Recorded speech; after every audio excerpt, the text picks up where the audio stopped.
ময়ূরাক্ষী দেখে দর্শক নিরাশ হবে না।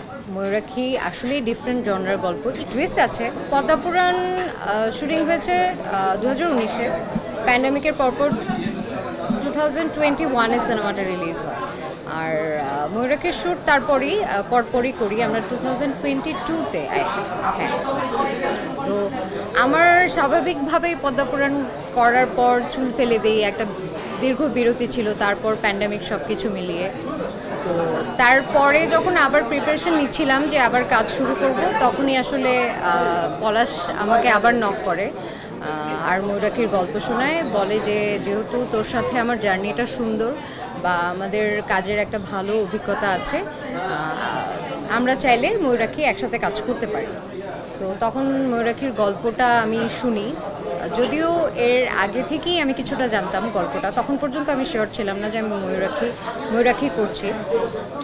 তো যখন ও আমার ক্যারেক্টারটা বলে, সুরভি একটু আলাদা গল্প, মানে ক্যারেক্টারটা একটু আলাদা, যেহেতু পদ্মাপুরাণে একদমই আমি ডিফারেন্ট একটা ক্যারেক্টারে কাজ করছি, একটা না আমি বলবো 3টা ক্যারেক্টার প্লে করেছিলাম অ্যাট আ টাইম।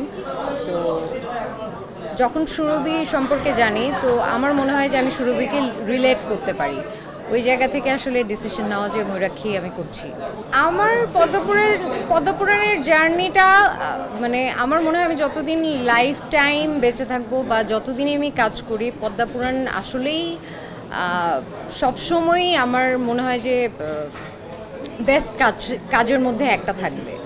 কারণ পদ্মাপুরাণ দিয়েই তো আসলে আমার ক্যারিয়ার শুরু, অভিনয়ের জার্নি শুরু। আর এত মানুষ অ্যাপ্রিসিয়েট করেছে, শুধু দেশে না, দেশের বাইরে থেকেও অনেকে ইনবক্স করেছে, ইন্ডিয়া বা আমেরিকা, মানে লন্ডন, বিভিন্ন জায়গা থেকে বাঙালিরা, ইভেন ইন্ডিয়ানরা অনেক বেশি অ্যাপ্রিসিয়েট করেছে ইনবক্সে, যে আপনি অনেক ভালো করছেন, বা আপনাকে দেখতে চাই, আপনি আরও কাজ করেন, বা আপনার সিনেমা কবে দেখতে পারবো, বা আর কি কাজ দেখতে পারবো।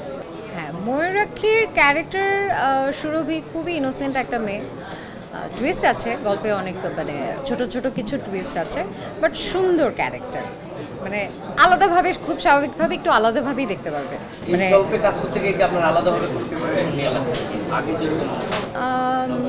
না, এই ময়ূরাক্ষীতে কাজ করার জন্য আমার আলাদা কোনো প্রিপারেশন ওইভাবে নিতে হয়নি যে ক্যারেক্টার নিয়ে আলাদা, বাট ডিরেক্টরের সাথে বসেছি, স্টোরি, ক্যারেক্টার বা ডিরেক্টর কীভাবে ভাবছে সেই হিসেবে নিজেকে প্রিপেয়ার করার চেষ্টা করেছি আর কি।